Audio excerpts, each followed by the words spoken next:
The Darkside. Ha! With Dave.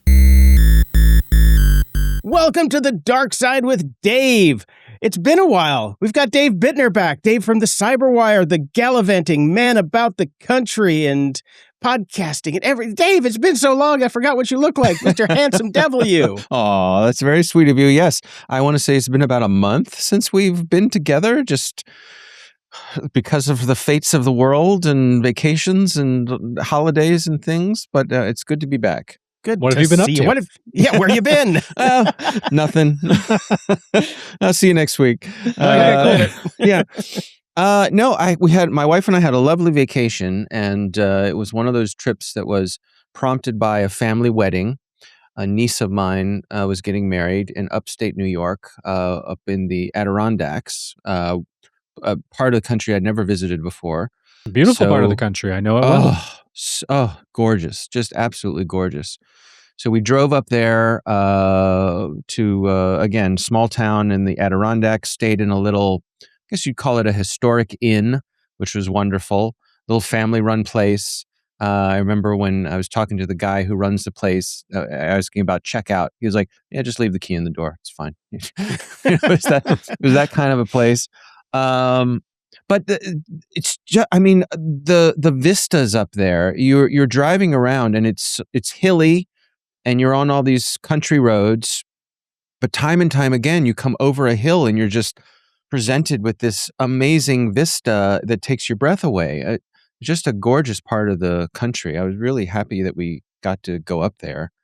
I learned that I am spoiled by the ubiquitous amount of reliable cell service that we have here on the East Coast. Sometimes you'd get into a valley and you'd be driving for 10 or 15 minutes with just no service and going, huh. Right? How's that streaming Spotify in your car working out for you right now? Not so good. Right.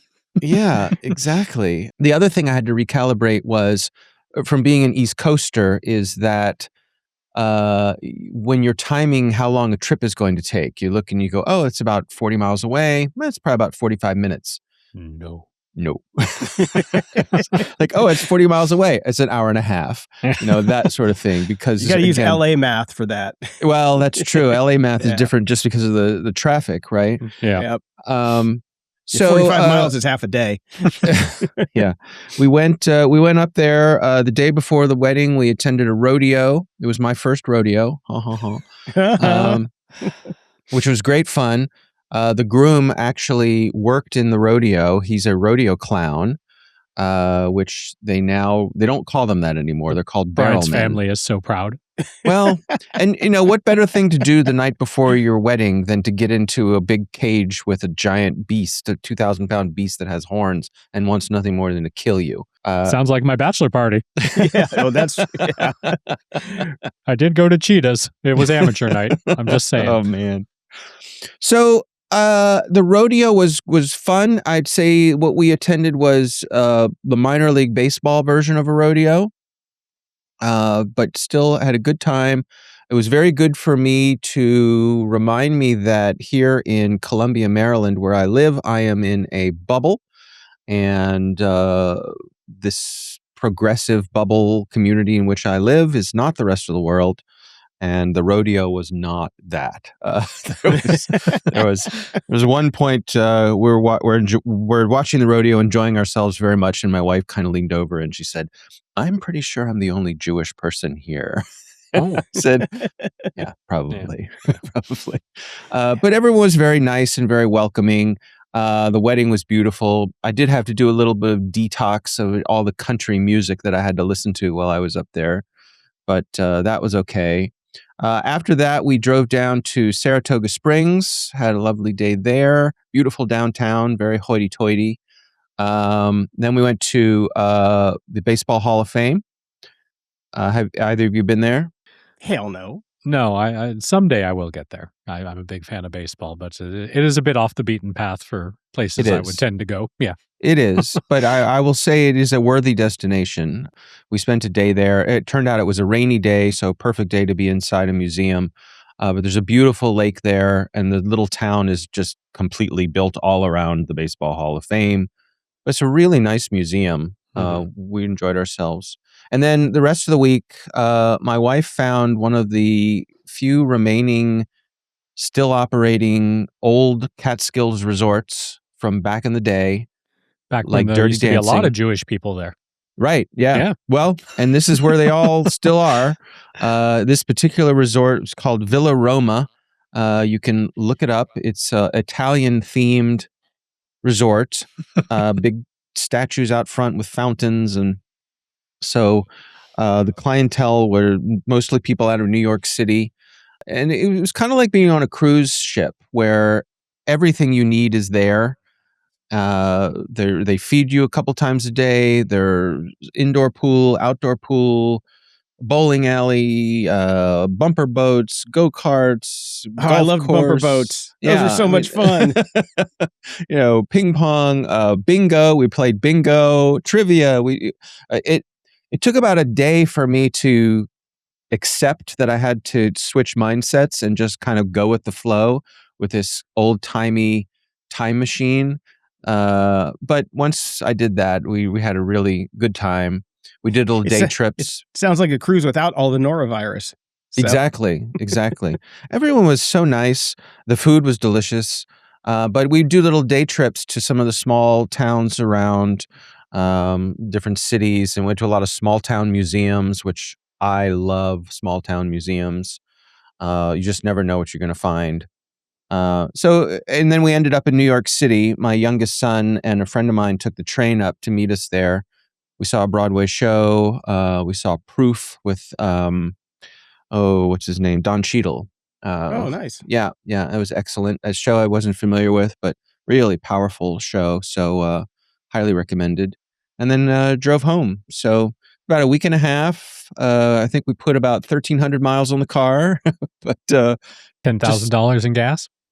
Yeah, pretty much. And I enjoy driving. I really do. And I enjoy this kind of road trip that's loosey-goosey, and let's just see what we see. And like you were saying, Brian, this part of the country was just so beautiful, and we were there at a great time of year.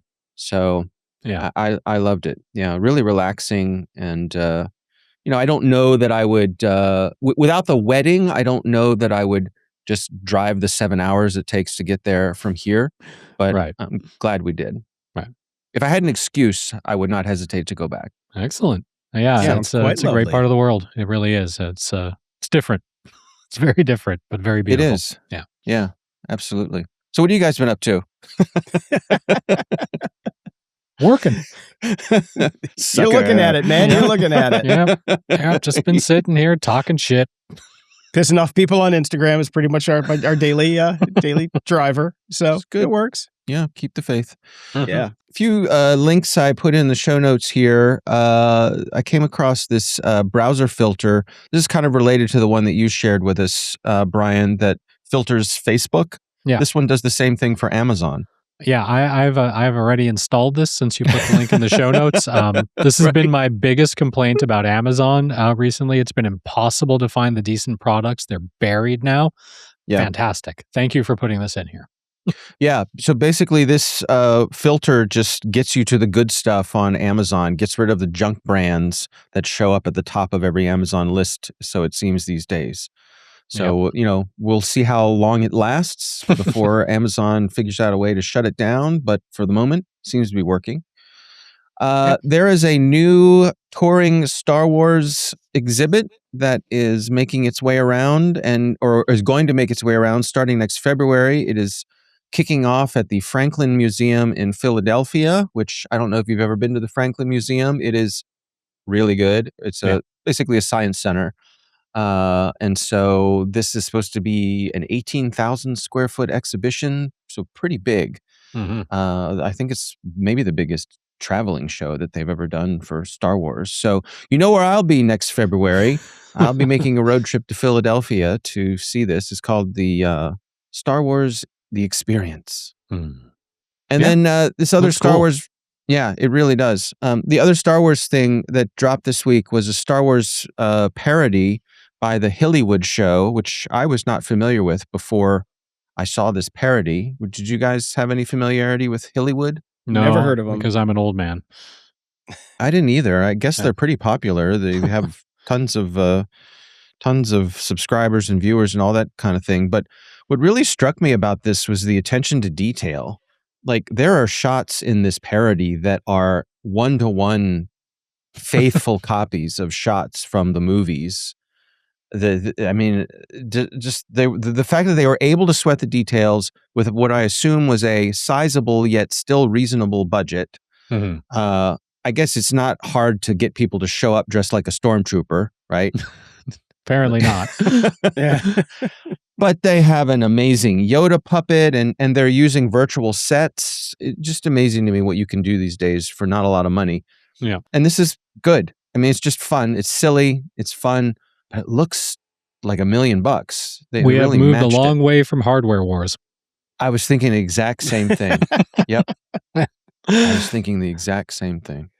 I started to watch it, but I am so allergic to that song that they're using that I could not do it. And I've got it stuck in my head now, and I'm very upset about it. Well, but now that it's stuck, you might as well watch the whole thing. no, there's just because you cut your arm off doesn't mean you got to pour salt in it. That's Okay. Fair enough. Well, there's been a lot of Star Wars viewing going on in my house. My son is all in right now. I mean, everything that is happening in his life is Star Wars. He knows we're going to LA for the month, and we always take a trip to Disneyland. And he basically he came downstairs one morning and said, "Mom, Dad, I just wanted to let you know you don't need to spend the extra money on the Park Hopper Pass this trip because I will only be in Star Wars Land."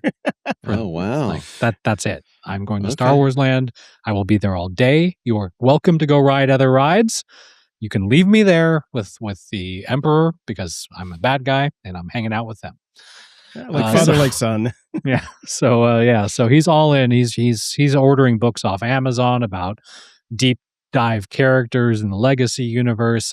He's just finished watching Star Wars Rebels, which was excellent. He's now watching Star Wars Clone Wars. He's watching Obi-Wan Kenobi. He's watching The Mandalorian for the first time with my wife, who's watching it for the first time, and that's done at night. So I'm rewatching. We just got through the 3 bad episodes of the Book of Boba Fett. That's where we're at. And There's now, only 3 bad ones? I thought yeah, they were because all then the bad. Mandalorian comes in and kind of Yeah. saves the show. So now it's getting a little better. So then we can move on to season 3. It's all Star Wars all the time right now. And my wife said, "This is what you wanted, right?" And I was like, "Not all at once." Right. I thought it'd be a bit more spaced out, and occasionally I have to remind my son because my son peppers me with questions and is like, "How do you not know this?" And I was like, "Lucas, you have to understand. You know those 3 movies, those first 3. Well, technically the middle 3, but you know what I'm saying. The first 3. That's all I had. Yeah. That was it. And that took a until decade. I was an adult. That was it. Yeah. Yeah. We didn't have series. There was some books, sure, but only nerds read those. Like No. that was And it. we had a Christmas special, though. Well, Don't forget the that was Christmas aired special. once and then shelved forever. When you went to Disneyland, you had Star Tours. That was it. yeah. No And land. That didn't Mhm. come until I was like 16, 15, Right. 16. Like at your age, Lucas, I had 3 movies. That was it. That was the And I entire liked story. Yeah. So yeah, so that's it's a lot. It's not a little, it's a lot right now. Well, Well- and you have to look forward to when he turns into a teenager, and then you can get him into Star Trek. That's true. I did try that already. He actually really did enjoy the animated one, Below Decks. Lower Decks. Lower Decks. He loved Lower Yeah. Decks. And then I tried to get him to watch one of the the one that's airing now with Anson Mount. I'm getting confused about all the Strange New Worlds. Yeah. And he got freaked out by the Gorn. Like that was it. He was like, "I'm done. I'm done. I'm not watching this again." Well, see, that you should have started with the original series so you could see what the Gorn originally looked like. I you think know? the original series is way too outdated for anybody. Like I don't think he would be interested at all. I think Next Generation would even feel a little bit old to him at this point. So Yeah. Yeah. Yeah. I was thinking of if starting with next gen, but then it crossed my mind, like even that is probably kind of chatty by today's standards. yeah. So we'll see. Well, the big movies that are out this summer, Minions, Toy Story 5, and Supergirl are the big ones that have dropped recently. Have you guys got a chance to see any of the above? I have seen Toy Story 5. And your take on Toy Story 5? I very much enjoyed it. I didn't rock my world in any particular way, but I thought it was a solid entry into the Toy Story canon. It's basically Jesse's movie, which is great. So the family went. We had a good time. I think the thing that I have trouble with Toy Story these days is that they've made the world photorealistic.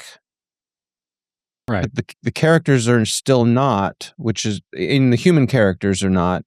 So there's like this funny uncanny valley where we're no longer in that toy world from the original Toy Story when they couldn't make things photorealistic. Now they can. So I don't know that I guess I find that to be a bit of a distraction, but it was a fun movie. It was what you want a Toy Story movie to be. I was pleased but I'm not rushing out to go see it again or anything like that. But I left feeling like, yeah, that was a nice evening with our Toy Story friends.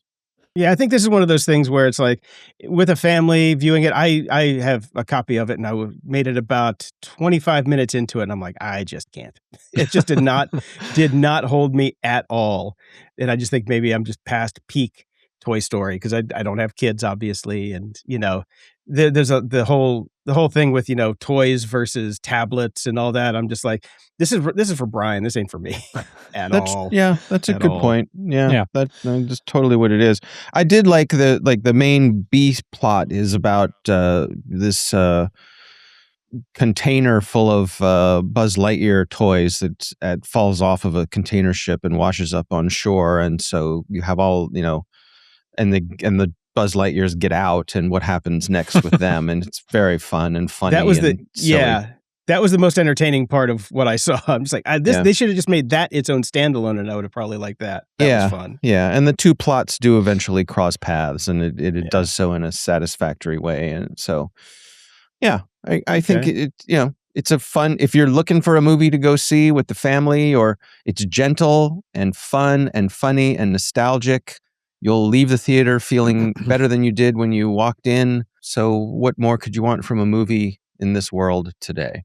Perfect. Yeah. I got to say, I've missed a couple of the Minions movies, and this one, it had me falling out of my seat laughing at the beginning. So I was very happy with this because I thought it was just going to be kind of stale, but it is actually very funny. I was pleasantly surprised by this one. So this is definitely a worth watch. Yeah, Minions and Toy Story 5 are both on the list of things to watch. Obviously, as I have a 9-year-old, we are waiting until we get to LA, and we've got Camp Oma begins, and the way movie theater runs, so we'll be watching both. As far as Minions goes, Jason, they've all been solid. Every entry in the Minions canon has been hilariously funny. There's a bunch of specials that they have on YouTube as well, and Netflix, I think, has them, and they're all hilarious. The Despicable Me movies that the Minions actually came from, that is the one that the quality has kind of gone up and down a little bit. Like, it started very strong. They got a little bit weaker as they went along. I think the last one in particular just wasn't, even Luke, my son, was like, yeah, it's not that great. But Minions, fully solid. Looking forward to Toy Story 5. It's definitely right in the wheelhouse for me right now, and particularly talking about tablets versus toys and the ongoing struggles that we as parents at this day and age have with screen time and things of that nature. However, I will say I enjoyed Toy Story 4. I've enjoyed all the entries in the franchise, but I am firmly in the camp that Toy Story 3 ended perfectly, with every single parent in the audience weeping. And if we would have stopped the series right then and there, it would have been classic trilogy, never to be touched by anything else ever again. We did not need 4. I'm guessing we do not need 5. But 1, 2, and 3, boy, what a sucker punch that was. Yeah. I concur. Yeah. Agreed. I concur. My son Jack has for the summer, he bought himself that movie theater membership thing that AMC Theaters has. So that's why he's seeing everything, because he can see like 4 or 5 movies a week. And he is. Yeah, I remember doing that when I was about 14, 15 too. My parents would we didn't have those movie pass things. We just did what we called skip theaters. So, Yeah. so Yep. yeah, you would get dropped off by your parents in the morning when the movie theaters opened up. You would go find a movie. You would get your popcorn. When that movie ended, you just kind of hung out a little bit until another one opened up, and then you ran into that theater to go see whatever movie was showing over there. So. Yeah. What we had in the suburbs, like when I was in my early 20s or like late teens, early 20s, we had this place called the Ogden Six out in Naperville, Illinois, and it was just a second run theater. So everything that was there was second run. So they had 6 theaters, so you could go almost every night of the week, see a movie, and they were only $1, which was the great part. So we would just go see everything. I think I saw Dragon there 5 times in 1 week. It was so good. I love that movie. I miss the old days. We had a $1 cinema in College Park at the University of Maryland, and it was so run down. I remember going to see The Little Mermaid there for $1. Right? Hey, let's go see The Little Mermaid. That's a great movie. But the projection was so dim that everything was just dark and none of the colors were vivid. It was like The Little Mermaid was, I don't know, like suffering from depression or something. Everything was just dark and blah. And it really made me realize how important good projection is for especially a movie like that. But yeah. Well, the last movie on my list today is Supergirl. Yeah, I was going to ask you about this because we talked about this a bit when the trailer came out. It looked amazing to me. Like this is, I will fully admit I am not a Marvel Cinematic Universe guy. I'm not really a superhero movie guy, but I did I like the DC stuff. I like Superman. I grew up loving Superman as a kid. I've liked those movies. I liked the new Superman reboot, and I liked the trailer for this an awful lot. I did not go see it right away because I have to go see Minions and Toy Story 5 first or my kid will kill me. But I do want to see it. Unfortunately, now I've waited and the online discourse seems to be pretty split. Yeah, I thoroughly enjoyed it. I had a great time. It's not what I thought it was going to be at all. It's definitely more adulty than I thought it was going to be. And it's funnier than I thought it was going to be. And I really like Jason Momoa as Lobo. He doesn't have a huge part in it, but when he's in it, he's funny. The fight scenes went on just slightly too long. And this is the cut that was the 10-minute shorter cut than that they were originally going to run with. So there's a whole drama about which cut was better. And they did some screenings, and this one won by just a hair. But all in all, I thoroughly enjoyed it. There was some, they take some liberties with some canon in there with the whole Krypton thing, but I don't care. I said, I'm not a purist. I couldn't give a shit about it. And for me, it was just a fun movie. So, if you're a drinker, grab a bottle of wine and just kick back and it's popcorn. It's a popcorn. What's a Supergirl? Of course it's popcorn. And just enjoy it. Don't think too hard about it and you'll have a good time. All right. That is my plan when it comes out, so that I can watch it at home. My son saw it in the theater, very much enjoyed it. I think he pretty much had the same description that you did, Jason. It wasn't really what he expected, but he had a good time and was happy he went to see it. So to me, that's what that's you need a win. to know. Yeah. Yeah. It's a total win. Yeah, I have a feeling this might be a view at home thing as well, just because there's too many other kids' movies to see this summer and not enough time. And by the time I get around to it, it will probably already be streaming at home. So that's fine. And I'm fine with that. Like I will watch it. I just find the concept great. I think she's great. And I think I'm going to enjoy it. Good enough for me. Yes, we did. Okay. We did how it was it was boomered out at the end. So one of the streaming networks, not really a streaming network, certainly not one competing for the top tier that I was paying for a little bit because I got suckered in. I basically was paying for my, well, not local anymore, by my previously local PBS SoCal station. I was giving them the $5 a month donation to access many things on their streaming app. I think the reason I got into it was the American Revolution docuseries that came out. So I got it for that. And then I started watching some other stuff on it. And then my wife got into rewatching Downton Abbey, which had all of it. And she finally finished. And so I canceled my PBS SoCal subscription. And then they sent me an email after I canceled showing all the things coming up. And one of them I think is of great interest to certainly Dave and I. And I'm going to have to pay them $5 a month again or watch it live when I get the chance if I'm in Southern California when it airs, which I will be. Bob Gurr, Living by Design. Delve into the remarkable life of Bob Gurr, who is part of the original design team that built Disneyland with Walt Disney. One of the original Imagineers. Now, what you may ask, why is this not on Disney Plus? Does not Disney Plus have all these shows about Disney Imagineers? Well, it's because Bob Gurr also worked for Universal and Knott's Berry Farm and the other places, and this documentary discusses all of it, and Disney Plus will have none of fucking that shit on their network. It's as if they don't exist. Yes. You worked for Disney and Disney alone, and we will put that on our streaming network. We are not going to discuss the other theme parks that you worked for. So this one does. This will be premiering Friday, July 17th at 9 p.m. on PBS SoCal, or check your local PBS stations for their information. But I'm sure this will be great because he's a funny guy. He's an interesting guy. I've read lots of interviews with him, seen him interviewed, quite clever, and yeah, so it should be pretty good. All right, I'm going to add that to my list. That does look good. And that's it for me. Yep. Can you tell we're a little rusty? Whose turn is it to take us out? Well, now we actually have to have a little exit, don't we? Because this has been a very special Christmas episode with Dave in summer.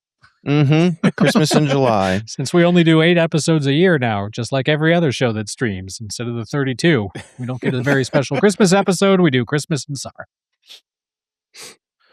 Well, thanks, guys. We're going to be back next week with the crew at the regular time, so we'll be. Don't get used to it, everybody. Yeah, don't get too comfortable. No, keep you guessing on your toes. That's right. All right, Dave. All right. Nice thanks, seeing guys. you again. Yeah, you Talk too. to you next week. See you soon.